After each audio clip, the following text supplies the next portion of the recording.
Hello and welcome to my podcast. Do me a favor, subscribe to the John Keim Report wherever you get your podcast. You're watching on YouTube, hit that like button, hit that subscribe button. You can find us there as part of Empire Media. That's AMPIRE. Always much appreciated when you tune in. And don't forget, you can always read my work on ESPN.com. I'll have a story up in a couple of days about the Washington Commanders rookie class. And I'm going to get into more of that in a podcast for Thursday. But today, I'm going to talk about Brandon Aiyuk because he's back in the news again, having requested a trade. And I'm going to bring on my ESPN colleague, Nick Wagoner, who does a great job covering the 49ers. And he wrote a very in-depth story about, just the ramifications of Aiyuk requesting a trade. Is it realistic and all that? So if you want to read the story, it's on ESPN.com. But Nick and I get into all the details about what it means and is there a chance? And obviously, I think you guys know, chances are it probably will not happen. So, you never say never until something is signed. But so what would it take? And what, when would be a realistic scenario if Washington were actually to get involved? So personally, I know there was the report that they talked to the 49ers before the draft. They're going to talk to a lot of teams, especially when you have a guy that you like, and Adam Peters would like Brandon Aiyuk. You're going to see hey, what would it take? It doesn't mean you're in these serious negotiations that you almost had anything. That was never my understanding of that. But you clearly have to find out what the price is. Well, no deal was made, so the price is too high. And I do think where this team is at in its building of the organization, it just feels like this might be 1 year too early for that kind of an aggressive move. Because let's say you go out and trade for Aiyuk. Well, guess what? You still have issues at cornerback. You still have questions along the offensive line. Now, you're better with the playmakers for sure, and playmakers matter. I mean, listen, there's some analytics say that you put more money in the playmakers than you do in some other areas, like the offensive line, for example. But we know that they have to fix that offensive line, and that means left tackle, and it could even mean right tackle after the season. So how much resources would you be willing to part with? Not just money, but picks as well. This team still needs to get better in multiple areas. And I think the prudent way and the smart way for them to build is to hang on to those assets. Now, if Aiyuk is available in the offseason, and then maybe you're looking at it different because you have a better idea of what pick you have, obviously, and then where you're at as a franchise. But right now, going into this year, can you really say, is this a 10-win team? Well, you can't say that at this point. Is this a team that I think is getting better and a franchise getting better? Yes. Will it happen this year? I think it's really too early to say that in 2024, they're going to be, dramatically better. We don't know that. I mean, maybe they will, but we don't know that based on what we still have questions about. Again, corner and left tackle.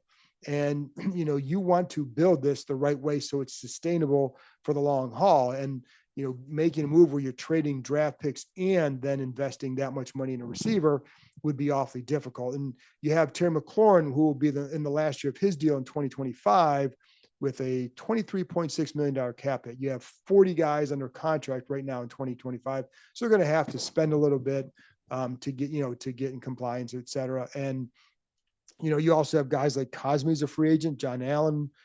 He's up in 2025. St. Just, what kind of year does he have? What does it mean? So I think I think it'd just be a lot to invest to go get somebody like that. And again, is it even realistic? Well, no, because the Niners are going to do it.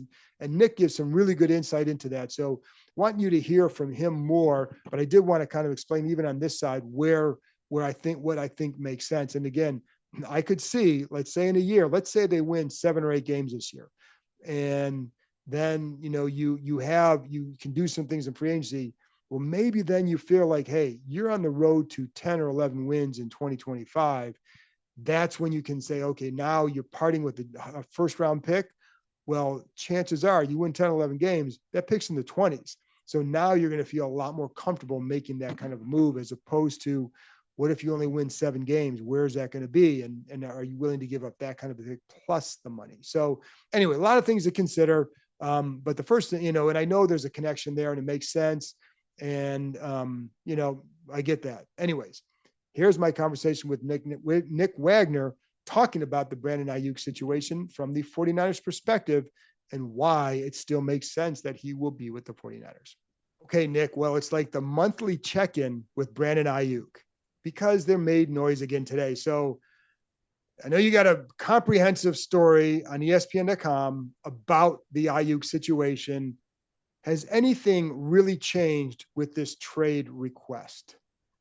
I mean, I think the only thing that has changed here is that this is probably kind of the last and final like nuclear option that Brandon Aiyuk has in his bag. Like he's been trying everything all off season to kind of try to coax the 49ers into signing him. But really, and that's really what he wants. In his heart of hearts, he would like to re-sign with the 49ers. Now he has a price that he would like to re-sign at. If he can't do that, then he would request a trade. And so far, obviously, the 49ers have not met his price, which is, from my understanding, more in that Amon-Ra St. Brown range is kind of what he's looking for, as opposed to, say, what Devontae Smith got when he was, the kind of the first domino amongst these receivers to fall in the offseason. So you're looking at something in the range of a $30 million annual average value. However, Amon-Ra St. Brown's deal has a little bit of window dressing, so it's probably closer to like 28. And I think that is a number that the 49ers are probably comfortable getting to. But the thing that has shaped this the whole time is the 49ers just simply don't do things on anyone else's schedule when they do these types of deals. And I know that's frustrating. And I think fans who are upset about the Niners doing it in this instance have reason to, because there is reason to believe that Aiyuk's price has gone up because the Niners have waited so long to try to get something done here, because all those other receiver deals have got done and it's going to cost them money. But if you go back through the Niners history, I think we've talked about this before, even every year in the offseason, basically since Kyle Shanahan and John Lynch got here, starting in 2020, they've had a big money player entering the last year of his deal who has signed. And whether that was George Kittle in mid-August, followed by Fred Warner. He was the earliest. I think even we still haven't even got to the date Fred Warner signed in 2021. I think it was July 21st or something like that. Then you had Deebo Samuel, which was the last day of July. And then, of course, you had Nick Bosa last year, which went all the way up till the week of the regular season opener in Pittsburgh. So there's variance in that. But the part that remains true is that it's always happened in late summer or even early fall in the case of Bosa. And so that has kind of been why the Niners have been dragging their feet on this year. Is this is just the way they've always gotten business done. They take their time. There's no hard deadlines here. This is even, we still don't even have a hard deadline. I mean, training camp is next week, but I wouldn't say that's a hard deadline. The one thing I will say here that I think is really interesting to keep an eye on is that the 49ers, if you look at Deebo Samuel and even last year with Nick Bosa, those guys didn't have their best years coming out of these kind of contract stalemates. And Deebo Samuel openly has talked about it. He called himself awful, coming out of his contract negotiations. I think that was a little too strong of a word, but he certainly wasn't the dynamic, do everything guy he was the year before that. And then even Nick Bosa said after last year, like, hey, I felt like I was playing pretty well toward the end. I was kind of coming on, but missing camp didn't help me. And so, and the Niners being in the position that they're in, I think that is Aiyuk's biggest leverage in this, is that this is a team trying to win a Super Bowl this year and not having all of their stars, having all their stars, and then B, having all their stars at top strength is a dangerous proposition for them. So that, to me, is kind of where Aiyuk's biggest leverage lies here. And I think maybe why you're seeing him try to gig them into giving him a contract here leading into training camp. Are they telling teams they're not going to talk trade? Yeah, I think the situation as it stands right now hasn't changed from the 49ers perspective. That's that they don't want to trade Brandon Aiyuk. And I think when we go back to the draft, when those conversations were happening and they were a little bit more lenient on that, it was because the draft was coming up. There were picks that they could use to get guys who would help them in their quest this year. My understanding is they weren't going to do anything with Aiyuk at that time unless they were getting, upper part of the first round picks that would have put them in position for one of those top three types of receivers, whether that was Harrison, Neighbors, or Odunze. So that was kind of the pie in the sky thing where they would have considered it because they would have restarted the clock if they had gotten a guy like that. I'm talking contract wise. But as we sit here right now, I just said the 49ers are trying to win a Super Bowl this year. They make a trade. If they make a trade for 2025 draft picks, 2025 draft picks aren't going to help them win a Super Bowl this year. And they still hold a lot of leverage in this because Brandon Aiyuk is under contract for next year, and they still have franchise tags. Now, the fair argument against that, of course, is you have a disgruntled wide receiver in the room, is probably not going to help your team win a championship this year. But Brandon Aiyuk, the flip side of that is still wants to get paid at some point. And so if he is disgruntled all year and it becomes a problem, that's not going to help him get a contract somewhere that he wants after this year either. So there's kind of all of these factors at play here, but I still think the most likely outcome here is that the 49ers will sign Brandon Aiyuk to a contract extension, and probably before the season starts. Now, if we get to September and that hasn't happened, there isn't a deal that's done, and it doesn't look like they're going to get a deal, and Aiyuk has to decide whether he's going to just play out this year, or he's willing to sit and miss games. It's unusual, but it's happened. Le'Veon Bell did it. Then I think you might see movement at that point. But until then, the only way I could see the 49ers kind of changing their mind in a trade discussion is if there was an impact player coming back to them in that deal. And as you know, John, you just don't see those kinds of deals very often. Again, it happens, but very rarely, and you almost never see it at this time of year, when teams have already kind of set their roster and have an idea of what their cap's going to be. So that, I think, is kind of the Niners' perspective on this. I know Brandon Aiyuk, obviously he's disgruntled. He's upset about the way this has played out, that it's taken this long to do that.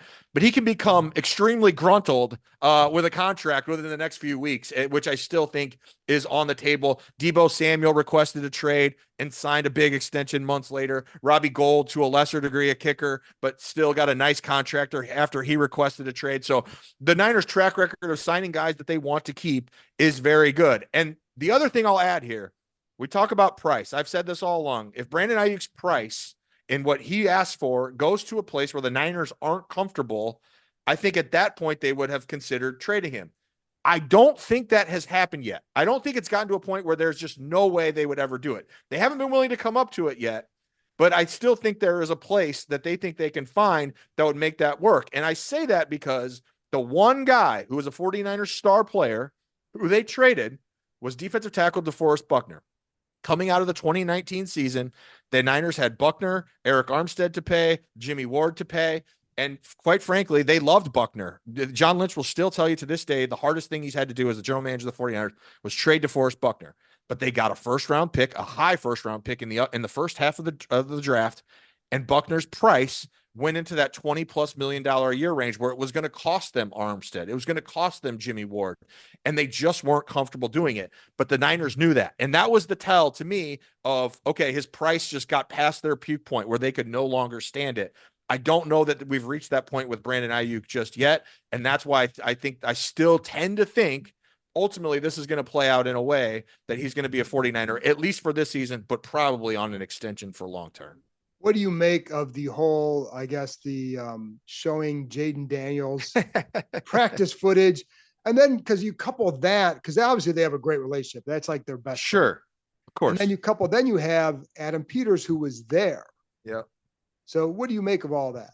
I mean, it makes all the sense in the world to me that if Brandon Aiyuk could choose a destination other than San Francisco to play, Washington would be right near or at the top of the list. You've got a young quarterback to grow with who ostensibly he knows very well, like you said, is his best friend. So he could help him. He could help Jaden Daniels kind of assimilate to the NFL. But also Brandon Aiyuk knows the value of what it's like to have a quarterback on a rookie contract and how that can help build your team out. He's lived it for the last couple of years here. So I think in that regard, certainly it makes all the sense in the world when you connect the dots. It's just a matter of, the Niners kind of coming around to the idea of trading him. And then, to me, the other kind of unsolved part of this mystery is if you're Washington, and you can tell me, John, if you're Washington and Brandon Aiyuk wants a contract that is in line with Amon-Ra St. Brown, okay, fine. Are you A, willing to pay him that? And then are you B, willing to pay what will be a significant price to acquire him from the 49ers? Because I think Washington's on the come. I think they're going to be good. I think they're going to be better, I should say, this next year. But that's still probably going to be a pretty solid first-round pick next year. So are you willing to sacrifice that and pay the contract? And that's the hard part, I think, here. And that's why back at the draft, none of those teams in that top 10 to 12 range were willing to pull the trigger on a trade for Brandon Aiyuk because it was such a high price, both in terms of draft capital and in what they were going to have to pay him. I think to that point, I think Washington is probably a year away from really making that kind of a move where you could say like, okay, you got this, you Yeah. got this, and you're expecting a jump to, and you're probably picking in the 20s, right? Like Yeah. if in your ideal situation, that's what it is. And so then you'd be more willing to part with that. But if you're the Niners, you don't want that. So it's one of those catch 22s. And, but what was Adam Peters' relationship with Aiyuk like? Do you even know, or what Peters even thought of it at the time when they picked him? My understanding is that Peters really liked him coming out in the Makes draft. And sense. Yeah. if you go back to that draft, you remember there's a lot of receivers Yeah. that went in that draft, and the 49ers had a chance to draft, I want to say, every one of them except for Henry Ruggs, if my memory serves me, because that was they had the 13th pick that year, which they had acquired for DeForest Buckner, who I just mentioned. I believe, if my memory serves me, that Ruggs went 12th to the Raiders, and then the Niners were sitting at 13. Now they moved down a spot and ended up taking Javon Kinlaw, a defensive tackle, but they could have taken CeeDee Lamb or Justin Jefferson or Jerry Jeudy, all those guys that were kind of available in that range. And then as you got later into the first round, you had Jalen Reagor go and Jefferson, of course, which turned out to be the best pick of all of them. But the Niners moved up for Brandon Aiyuk, so there was strong belief in him. Now I know for a fact that Kyle Shanahan was a huge advocate of Brandon Aiyuk coming out, that he saw a lot of Isaac Bruce in him in terms of the way he ran routes and kind of the fearsome, like fearless approach that he has to blocking and things like that. So I think that was a pick that pretty much everyone was on board with, although it caught some people off guard in terms of, just from the outside, because there were so many guys that were being talked about at receiver that year. But undoubtedly, I know Adam Peters thinks very highly of Brandon Aiyuk, and I think that feeling is mutual too. Yeah, and I guess because the only way that this team would have a shot at him realistically is if the Niners collapse in the first half and trade at the deadline. And even then, from this standpoint, it goes back to what we said. What are you willing to give up at that point? But more realistically, if they can't work out a deal in the offseason is when he'd more likely be available. I think that makes sense. You're right. If things just go terribly awry and the 49ers are, I don't know how many games they have, before the trade deadline, but let's just say they're 3-7 at the trade deadline. Like, I think there is a world in which they'd be looking to make trades. But I will caution this too, John, is like, everyone keeps saying the 49ers can't afford to keep all their stars. And there's truth to be found in that. But you have to understand the stars that the 49ers do want to keep long term. This is a team that is still in a Super Bowl window, but they're also trying to transition into the next core group of guys. And so you're going to have some of these core guys that are here now that are going to be moving on either next year or the year after that, most likely. And I'm talking about, Trent Williams, who's a retirement candidate at some point in the next couple of years. Deebo Samuel, who has 1 year left on his deal after this year. I think, and the Niners can basically get out of it after this year and realize a fairly sizable savings. Javon Hargrave, who, signed as a free agent last year, had a just okay year, but they can get out from his deal after this season. So again, like, it looks on paper like the 49ers, if they don't sign Brandon Aiyuk right now, like, he's a guy that they would move on from. But I could see a scenario realistically, John, in which, let's say he played out this season on the 5th-year option. The Niners tagged him in the offseason, and then let's say they did move on from Deebo Samuel. Then they would use some of that money, to re-sign Aiyuk. They would tag him and re-sign him or whatever. Brock Purdy, of course, looms over all that because he's extension eligible next offseason too. But the point is that there's money that can be cleared out. So the stars that you're seeing that are on the roster right now may not be on the roster when Brandon Aiyuk's big cap hits might kick in, because that's the whole point of this thing. They would actually lower his cap hit almost certainly from the $14 million if they signed him right now. If they don't do that, those savings would start next year. So that's kind of the calculus of how this all plays out. And that's why it's not such a sure thing that Brandon Aiyuk is gone, even if he plays out this season on the 5th-year option as a disgruntled wide receiver. How much do you enjoy talking about the same topic over and over again and saying the same thing? It's super fun. No, it's super. I totally get it though. And Brandon has stoked it himself too. So yes. I don't blame Washington fans at all for being super curious, and especially when it's your quarterback and he's right. Wasn't he watching practice tape or something? Yes, I was on that's vacation. What I mean. Like he was watching, yeah. So I don't blame anyone for connecting the dots. And look, I never say never on anything in this league. You and I have both been around long enough to see all kinds of crazy stuff happen. So I'm not saying it's out out of the realm of possibility that Brandon Aiyuk is not a 49er this year and that he's a Commander. I just think it's still the most likely scenario based on the history and the way the 49ers do business is that he will be a 49er this year and probably beyond that, because I think the Niners view him as a part of that next nucleus of guys. And that's with Brock Purdy, that's with Fred Warner, that's with Nick Bosa. Those are kind of their foundational players at premium positions that I think they would like to keep around. And that which completely makes sense. And it is funny though, because I don't know how many guys actually share their practice film. I wondered if that was some sort of a violation of some kind. I didn't know how that worked. I don't know. But... And like, we'll be talking to, the staff here next week. I mean, everybody's been on vacation, so it's not like it's something but I am curious, like, how often does that happen? Like, but kind of weird, but that also stoked it. Cause like he has done a couple of things with Jaden. Totally. That makes it like, oh, well, and I don't blame people for like wondering. No, not at all. Not at all. It's totally fair. And it's funny because, Brandon hasn't spoke publicly a lot about this, but there was the TMZ video. He went on a couple of podcasts and he has openly said that, oh yeah, this is just how I apply pressure to the 49ers. It's like, I don't know if you should admit that. I don't know if that's how you play the game necessarily. Ideally, if that's the way you want to do this, you come out and say, yeah, I'm just applying pressure. I expect to be a 49er next year. Sure. But like, it is just kind of the way of the world these days. And again, he doesn't have a ton of leverage to work for him other than the 49ers do really need him if they're going to win a Super Bowl this year. And he knows that. And I do think that that will help his cause eventually, more so than any of the other stuff, whether it's on TikTok or Instagram or wherever has in the past here. Maybe he just needs to take some Super Bowl trophies from the facility and just ride around the parking lot tied to his car. Just kind of a Seinfeld reference. So anyway, yeah, there you go. There you go. So Nick, I told you I'd keep you to 20 minutes. So, or maybe I thought you said 10, but I don't know. I can't remember when you and I get together, conversations are always twice as long as they're supposed to be. There you go. It was 16 tapes, so we're good. You're the only person I know more long-winded than me is you. So that's what we get. So there you go. Thanks for that endorsement, Nick. I appreciate it. I appreciate you can lead the pod with that. Like that's like the lead into your pod. Nobody talks more than John. I don't know about quality, but you'll get quantity in this podcast. I'm number one, baby. So, all right. Thanks, Nick. See ya.